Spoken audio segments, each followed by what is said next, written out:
Si yo te dijera que uno de los criterios para saber que la Biblia es palabra de Dios es que la mayoría de comunidades cristianas creían que los documentos eran inspirados por Dios, ¿eso también es una falacia ad populum?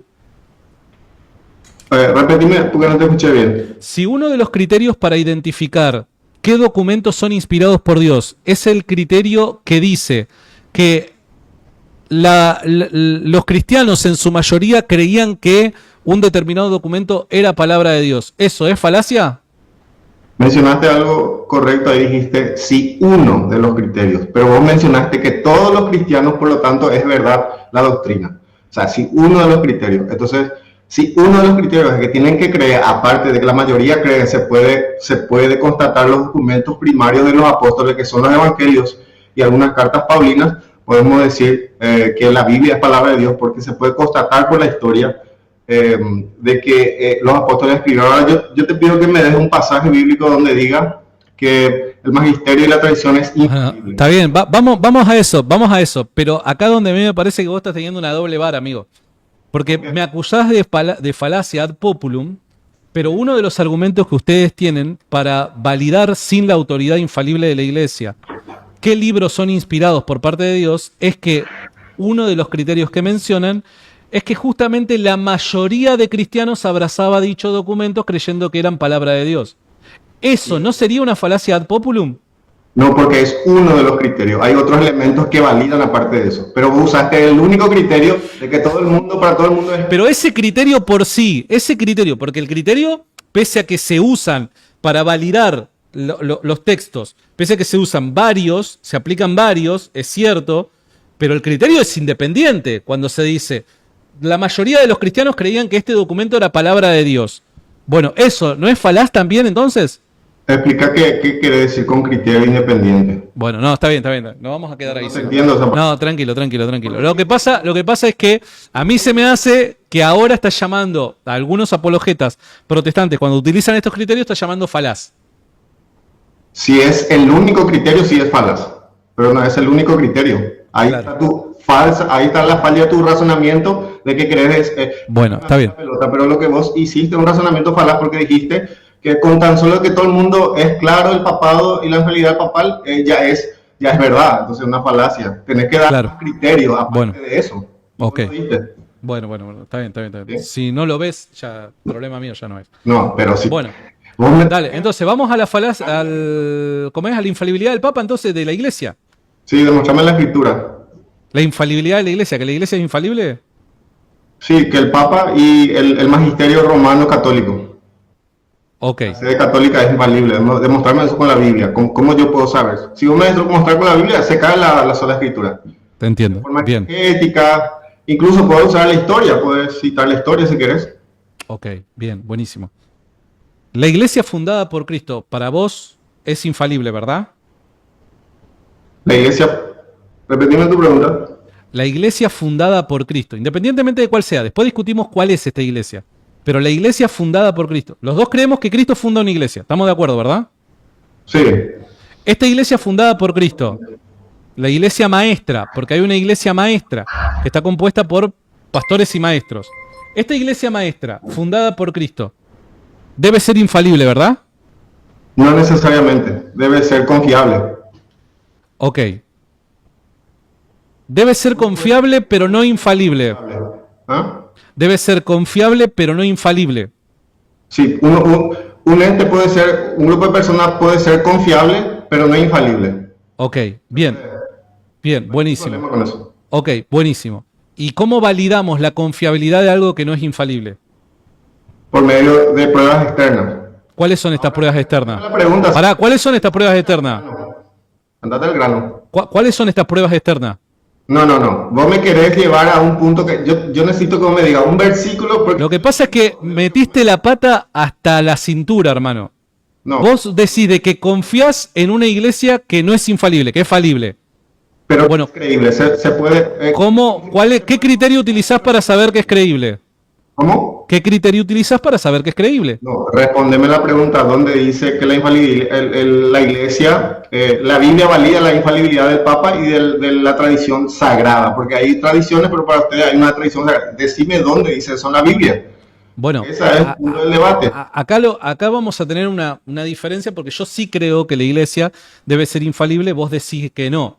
Yo lo puedo constatar mediante la enseñanza de los apóstoles y mediante el comportamiento de los apóstoles y obviamente la enseñanza heredada por la iglesia primitiva y el comportamiento de la iglesia primitiva. En la enseñanza de los apóstoles nos encontramos pasajes como cuando Pablo le escribe a Timoteo que la iglesia es columna y fundamento, base, sostén, soporte de la verdad.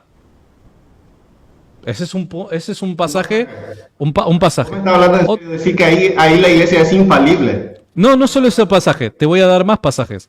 Dame más, porque ahí dice que es sostén de columna y sostén de la verdad, pero no dice que es infalible. Claro, no, la palabra infalible no la vas a encontrar la palabra infalible. No, ni el concepto no está, ni el concepto ni la palabra. Ok, o sea que esto que para Pablo era columna y baluarte de la verdad es falible. ¿Cómo? Esto que Pablo llama columna y fundamento, sostén o soporte de la verdad era para él falible. Lo que él escribió ahí es infalible. No me estás entendiendo. Pablo cuando llama a la iglesia columna y fundamento, sostén o soporte de la verdad, Pablo lo que tiene en mente es una iglesia falible. No podría decir qué tenía en mente, pero lo que tenía en mente es... Pero ¿cómo no podés decir lo que tiene en mente si... No. No funciona tu argumento, Santi. No, pero fíjate, uno puede saber lo que el otro tiene en mente según las ideas que comunican mediante las palabras. ¿Está bien? Yo de repente, yo no leo mentes, pero sé lo que pensás a partir de lo que me decís. Entonces, cuando voy a Pablo, yo puedo, no porque tenga la capacidad de ser el profesor Charles Xavier que lee mentes, pero yo puedo saber lo que tiene en mente Pablo a partir de lo que él declara. Cuando Pablo declara, la iglesia es columna y fundamento, sostén o soporte de la verdad, Pablo tiene en mente una iglesia falible que puede corromperse. No podemos, te digo una cosa, no podemos decir de forma negativa que Pablo tenía en mente. Según el texto, lo que Pablo tenía en mente ahí es que la iglesia es columna y baluarte de la verdad. O sea, que un grupo de personas que creen en Jesús pueden sostener esa verdad, no de forma falsa. Pero que se podían corromper. Esta columna y fundamento de verdad puede corromperse. Puede que sí, puede que no. Puede que sí, puede que no. Un grupo, pero la iglesia en su conjunto es indefectible. Mostrame, cae tu argumento, Santi. Vos fíjate qué interesante que es. El apóstol Pablo, inspirado por el Espíritu Santo, va a decir respecto a la iglesia.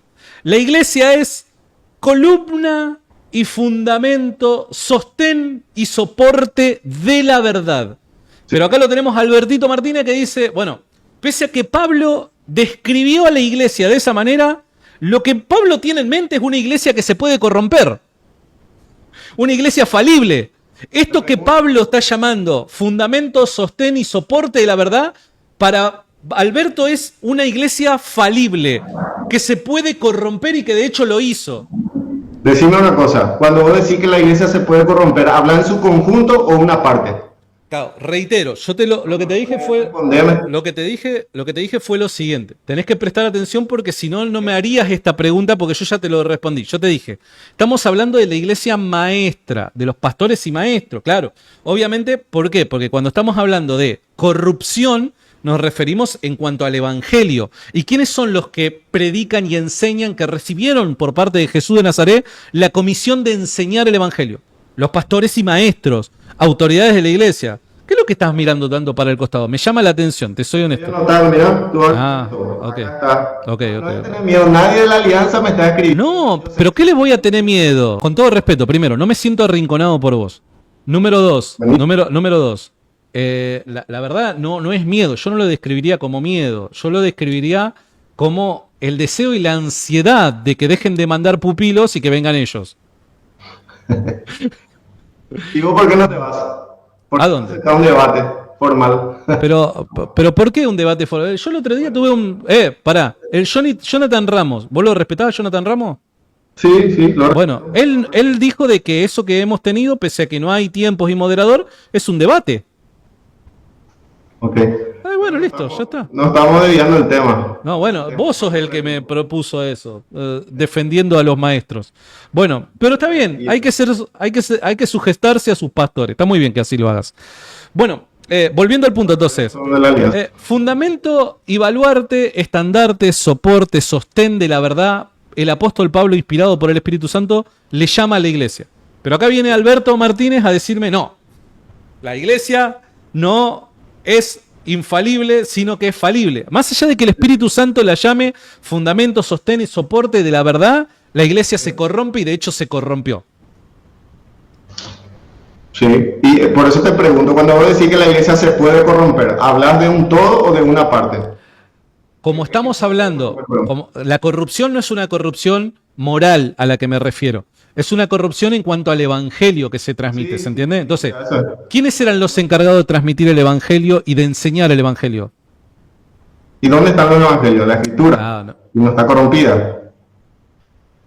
Mirá, te cuento, capaz que no lo sabías, En el momento en el que Jesús los comisiona a enseñar el evangelio, no existían los evangelios. Sí. Claro, cuando vos me preguntás dónde está el evangelio, claro, en el momento en el que Jesús lo comisiona a los apóstoles a que enseñen el evangelio, no existían los evangelios. Totalmente, está bien, okay. Por eso la pregunta no tiene sentido. Vuelvo al punto. Cuando me refiero a la infalibilidad, en estos términos, estoy hablando de aquellos que han recibido la comisión de propagar, enseñar, predicar el evangelio, de preservar el evangelio. ¿Quiénes eran? Eran las autoridades legítimas de la iglesia. Eran los apóstoles y los obispos. Ya sé cuál es tu punto. Tu punto es que como que los apóstoles, al transmitir el evangelio, no se equivocaron, sino fue verdad todo lo que ellos dijeron, lo que quedó escrito. Por lo tanto, Roma es infalible. Es una falacia, no se sigue. Yo no hablé de Roma. No hablé de Roma, de vuelta. A eso querés llegar. Yo ya argumento falaz. Pero no digas falacia de un argumento que yo no di. Recordá, yo dije al principio, esto a mí se me hace que te está ganando la ansiedad. No. Yo te dije al principio, la iglesia debe ser infalible independientemente de luego tenemos que ubicar cuál es esta iglesia a la que estamos refiriéndonos. Yo te lo dije hace minutos nada más. Todavía no estamos hablando de la institución romana y el papado. Estamos hablando de la iglesia. ¿Cristo funda una iglesia? Los dos estamos de acuerdo. Sí, estamos de acuerdo. Cristo funda una iglesia. Esta iglesia fundada por Jesús, ¿es infalible? Hasta acá nada más llegamos. Yo todavía no estoy hablando de Roma. No te me adelantes. Cuando decís esa iglesia es infalible, ¿hablas de en ese momento que no se equivocaron o que continúa siendo para siempre infalible? Estoy yendo progresivamente, estoy avanzando progresivamente en el tiempo. Pero no... La iglesia de los apóstoles, que fue la fundada por Jesús, ¿era infalible? No. Tampoco, no era infalible tampoco. Ya ni en el tiempo de los hechos eran infalibles, amigo. ¡Qué tremendo! Que sea falible, escúchame, Sandy. Que sea falible no significa que no pueda ser confiable. Cuando Pablo dijo, escúchame, te voy a decir por qué. Cuando Pablo dijo en Gálatas, si aún nosotros le predicamos otro evangelio que no sea que al principio se predicó, sea anatema. O sea que Pablo se incluye a sí mismo diciendo que aún hay una posibilidad que él pueda predicar otro evangelio que al principio fue predicado. Entonces Pablo mismo te está diciendo, Santiago Alarcón, yo soy falible, pero el mensaje que nos dio Jesucristo al principio y que a mí me fue dado por una revelación directa de Jesús es infalible. El mensaje es infalible. El mensaje no. O sea, él como predicador se podía corromper. Puede errar, porque Pablo dijo, escúchame, Pablo dijo, si aún nosotros, o sea, él se incluye y nosotros dice, o sea, se refiere a las autoridades de la iglesia. Entiendo. Nosotros. Entonces ahí tenés. O sea, Pablo como predicador se podía corromper. Se podía, pero no se corrompió. ¿Cómo sabes? Y porque los evangelios me dicen y sus cartas me dicen y no hay. Bueno, pero si los evangelios, o sea, son producto de los apóstoles y los apóstoles se podían corromper, ¿cómo sabes que no se corrompieron? Porque pueden ser creíbles y es demostrado por la historia. Bueno, pero fíjate una cosa, que algo sea históricamente confiable no quiere decir que la teología que comunica sea veraz. Te trunqué el... No, ningún libreto, porque vos estás diciendo que Pablo sostiene que él como apóstol y el resto de los apóstoles pueden corromperse en cuanto a lo que predican. Yo te pregunté, ¿cómo sabés que no se corrompió ni que se corrompieron? Vos me dijiste, por lo que dicen los evangelios y las epístolas. Pero si vos mismo acabás de decir que sus autores, que son los apóstoles, se pueden corromper, ¿cómo sabés que eso no se corrompió? Porque es constatable históricamente hablando, pero que algo sea como hecho histórico constatable, no quiere decir que la teología que se predique sea veraz. No tiene nada que ver una cosa con la otra. O sea, yo puedo hablar de los judíos post-Cristo, de su existencia y de lo que predicaban, y puedo afirmar de que tenemos fuentes lo suficientemente confiables para construir un caso a favor de los judíos y de qué es lo que ellos creían. Ahora, que nosotros podamos defenderlo históricamente, no quiere decir de que lo que ellos predican y creían era verdad. No tiene nada que ver una cosa con la otra, hermanazo. No, bueno, dijiste que hace otra vez la pregunta para poder responderte. Ok, nuevamente. Vos decís de que Pablo decía, porque creía que los apóstoles se podían corromper en cuanto a lo que predicaban. Sí. Yo te pregunté, ¿cómo sabés que Pablo no se corrompió? Quédate ahí. Me quedo acá. Porque tenés Congelado. congelate ahí. Porque tenemos documentos que se puede acudir y decir, acá ninguna parte de los apóstoles se corrompieron. ¿Documentos escritos por quién? Y por la comunidad cristiana, por apóstoles y los que... Apóstoles que se podían corromper. Y te pregunto, la palabra se podía, ¿escuchás? Pero no estás entendiendo el problema. Es falaz, porque cuando vos decís se podía, es futuro imperfecto. Es una conjunción de futuro imperfecto, o sea que se podía no significa que se corrompiera. Estoy de acuerdo. Cuando vos decís, escúchame un ratito. Yo sé que querés reducir al absurdo. ¡Se murió! Cuando vos decís se podían, significa que puede que sí, puede que no. Ahora, ¿cómo yo me quito esa duda? Me voy a los documentos que ellos escribieron. Que podrían estar corrompidos. ¿Cómo? Que podrían ser corruptos. Y que no están corruptos. ¿Cómo lo sabes? No. Por eso Pablo dice... ¿Pero cómo lo sabes? ¿Cómo lo sabes? Ni que puedo constatar por los documentos que la comunidad escribió. Que podrían ser corruptos. Sí, que no lo son. ¿Cómo lo sabes? Y eso es lo que te digo. ¿Sabes por qué? No, de verdad, no, dale. ¿Pero no te estás dando cuenta del problema? Vos mirá, yo te lo voy a explicar, Vos decís, digo algo. Pablo dijo que podemos corrompernos. Bueno, ¿cómo sabés que no se corrompió? Porque contamos con documentos que dicen que no se corrompió. Bueno, pero vos ¿cómo sabés que esos documentos no se corrompieron si fueron escritos por personas que se podrían haber corrompido? Porque podemos confiar en ellos. ¿Por qué? Porque contamos con documentos que dicen que no se corrompieron. Es circular, amigo. Es una falacia. No, yo creo que la infalibilidad papá lo que es circular. Pero vamos de vuelta, mirá. Vamos paso a paso. Vamos de vuelta al caso de Pablo. Pablo dice en Gálatas que los apóstoles, incluido él, se pueden corromper. Bien, eso fue lo que vos dijiste en potencial. Bien, después, buenísimo. Yo te pregunto, retrocedemos en el tiempo, yo te pregunto, ¿cómo sabés que el apóstol Pablo no se corrompió? Porque él dijo que el primer mensaje que recibimos es el Evangelio de Cristo. Yo le creo a Pablo. ¿Por qué? Si se puede corromper. Escúchame, Sandy, no me vayas a interrumpir. Pablo dijo que voy a leer Gálatas. Pero decime por qué crees que Pablo no se corrompió. ¿Por qué? Che, te voy a explicar, espera un ratito. No vayas tan ansioso, espera un rato. Te voy a explicar. Pablo dice en Gálatas: el primer mensaje que os hemos anunciado es el Evangelio de Cristo, ¿verdad? Y si después aún nosotros le predicamos otro mensaje, sea anatema.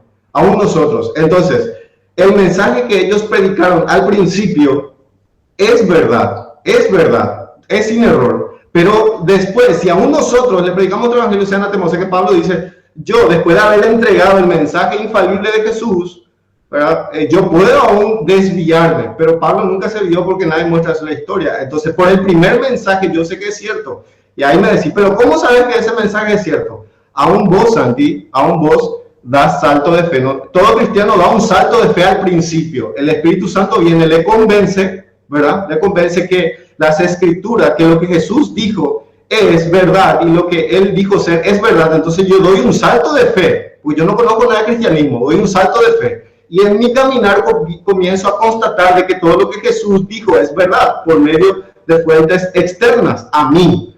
Entonces, bueno, mira, no tiene sentido, no tiene sentido. Tanto que al principio, escúchame Santi, Por la guía del Espíritu Santo. me guió a la verdad. ¿Se entiende? Entonces, cuando vos decís, ¿cómo lo sabes? Yo te pregunto, ¿cómo sabes que el Papa es infalible? ¿Cómo lo Bueno, sabes? mira, te explico.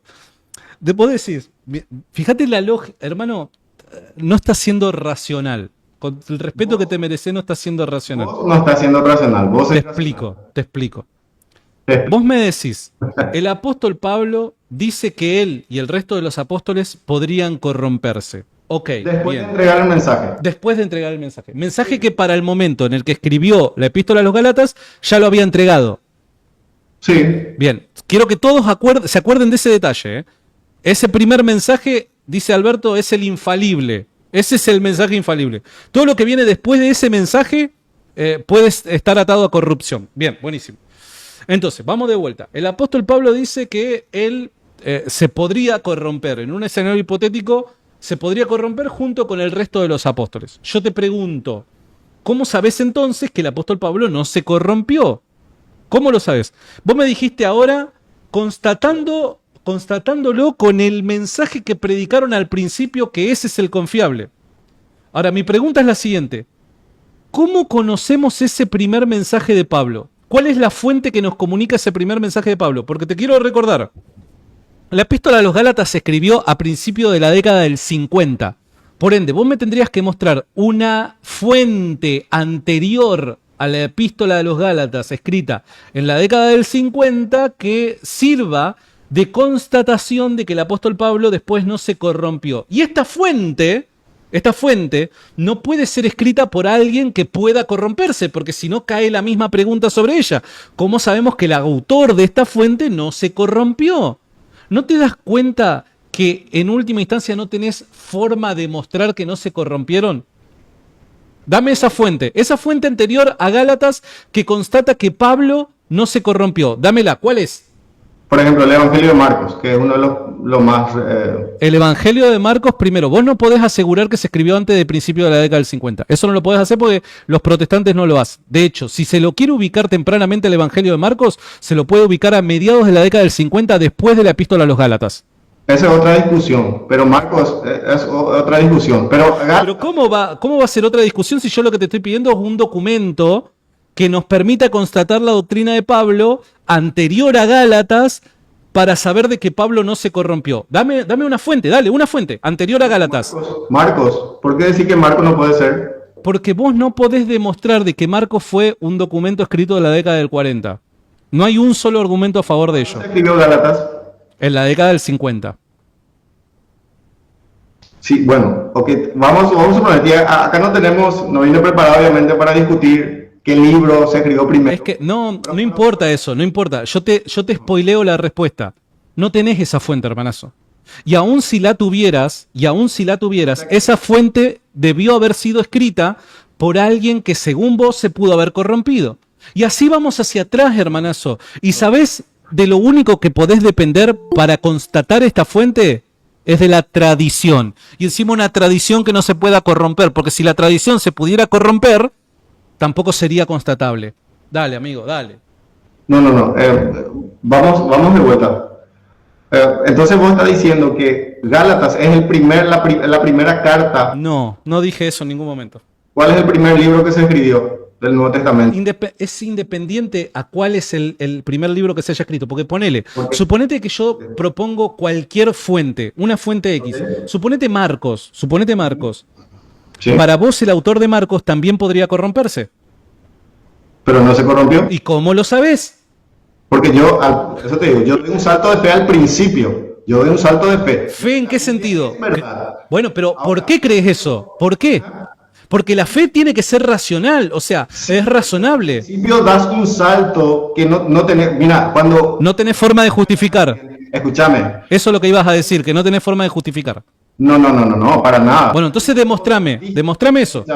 Todos damos un salto de fe al principio, así como dijiste en tu testimonio, en tu conversión. yo en mi corazón creo que la Iglesia Católica es la verdad, en mi corazón. Vos no sabías, digamos que no sabías lo que hoy sabes de la Iglesia Católica. Diste un salto de fe, Santi. Pero no injustificada, porque, amigo, cuando yo digo lo sentí en mi corazón, es un corazón que además cuenta con la justificación de varios argumentos a favor de la Iglesia Católica. No es que de repente dije, me levanté y dije, uy, cuántas ganas de hacerme católico. Bueno, lo siento en mi corazón, listo, debe ser verdad. No fue así, eso es una falacia, es tratar de caricaturizar una posición que yo no sostengo. Y además es un muñeco de paja, porque ese no fue mi argumento. Mi argumento fue, no creo o creo en la Iglesia Católica, ¿por qué? Porque creo en la tradición. Creo en la Iglesia Católica, ¿por qué? Porque el protestantismo no puede ser verdad. Creo en la Iglesia Católica, ¿por qué? Porque por los milagros eucarísticos. Creo en la Iglesia Católica, ¿por qué? Porque si no, no puedo explicar por qué es que creo que la Biblia es inspirada por Dios. Creo en la Iglesia... Y a lo último dije, y porque además lo creo en mi corazón. Todo eso está en armonía con los primeros argumentos. Ahora, reitero, ¿vos cómo sabés que los apóstoles no se corrompieron? ¿Cómo lo sabés?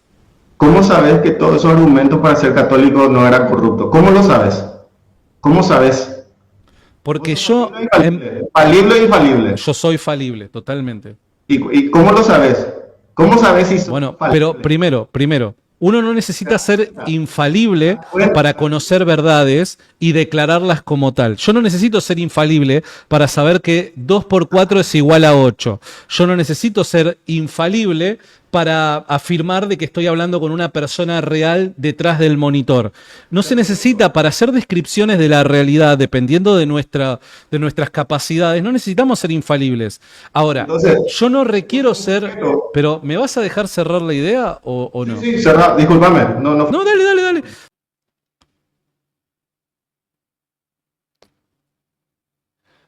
Llega un punto en donde vos decís, pero ya no es. Ya esto es algo espiritual. ¿Alguien me puede decir dónde está la falacia circular?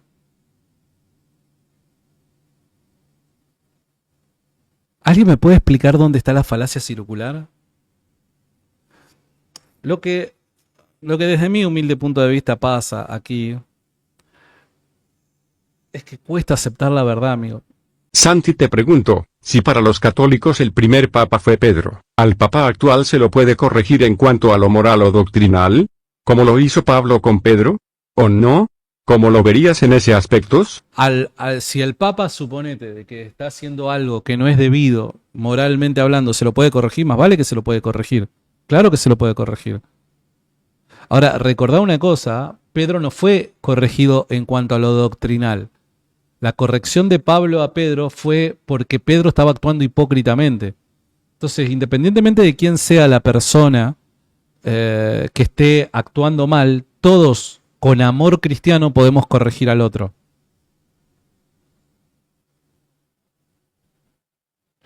Es algo difícil algunas veces, ¿no?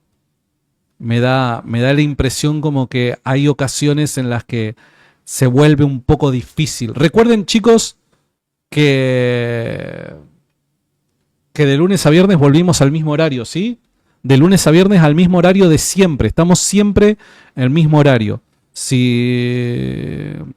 Así que volvimos al mismo horario.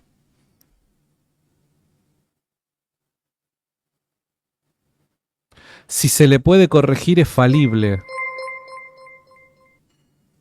Este sujeto quiere arrastrar a Santi a la falsedad circular que él mismo aceptó vivir. Claro, fue rarísimo, te soy honesto, fue rarísimo. Pero bueno, qué sé yo.